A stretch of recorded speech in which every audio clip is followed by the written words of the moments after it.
సుమన్ టీవీలో మీ personal and business promotions కోసం కింది నెంబర్కి కాంటాక్ట్ చేయండి. విజయనగరం జిల్లాలోని ఎచ్చర్ల వద్ద గల డాక్టర్ బిఆర్ అంబేద్కర్ యూనివర్సిటీలో మంగళవారం జరిగిన యువశక్తి సాధికారత సదస్సుకు విశ్వవిద్యాలయ executive council member Pulsar CEO Srinibabu ముఖ్య అతిథిగా హాజరై ప్రసంగించారు. వెనుకబడిన విజయనగరం జిల్లాలో అవకాశాలు లేక యువత ఈ ప్రాంతం నుంచి పెద్ద సంఖ్యలో వలసపోతోంది.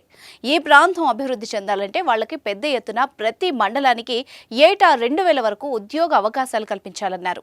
యువత వలసల్ని ఆపితేనే ఈ ప్రాంతంలో అభివృద్ధి సాధ్యం అవుతుందన్నారు. విజయనగరం జిల్లాలో పర్యావరణ అనుకూల అగ్రి బిజినెస్ కారిడార్ ఏర్పాటు చేయాలని, దీంతో రాబోయే 5-6 సంవత్సరాల్లో 50,000 ఉద్యోగాల కల్పన సాధ్యం అవుతుందన్నారు శ్రీనిబాబు.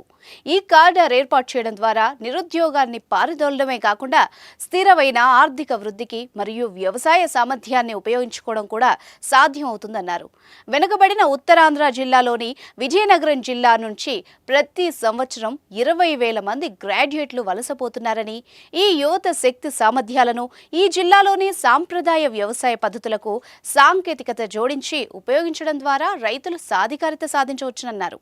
రైతుల పిల్లలకు డిజిటల్ మార్కెటింగ్ శిక్షణ ఇచ్చి ఉపాధి కల్పించి ఉపాధి ఆంధ్ర సాధించవచ్చని శ్రీనిబాబు చెప్పారు. విద్యల నగరం విజయనగరం జిల్లాలో వలసల్ని ఆపడానికి మరియు ఉపాధి కొరకు కార్యాచరణ బ్లూ ప్రింట్ ను శ్రీనిబాబు ఆవిష్కరించారు. గేదెల శ్రీనిబాబు నాయకత్వం మరియు ముందు చూపు సమాజానికి ఆశాజ్యోతిగా నిలుస్తుందని, శ్రీనిబాబు విజన్తో ఈ ప్రాంతంలో వ్యవసాయం యువత అభివృద్ధి చెందుతుందని, ఈ ప్రాంతం కరువు అంతమవుతుందని, విజయనగరం జిల్లా భవిష్యత్తు ఉజ్వలంగా మారుతుందని పలువురు ఆశాభావం వ్యక్తం చేశారు. ఇంజనీరింగ్ ప్రొఫెషనల్ విద్యార్థులు దాదాపు 5,000 మంది హాజరైన ఈ సదస్సు ప్రారంభానికి ముందు భారీ ర్యాలీ నిర్వహించారు.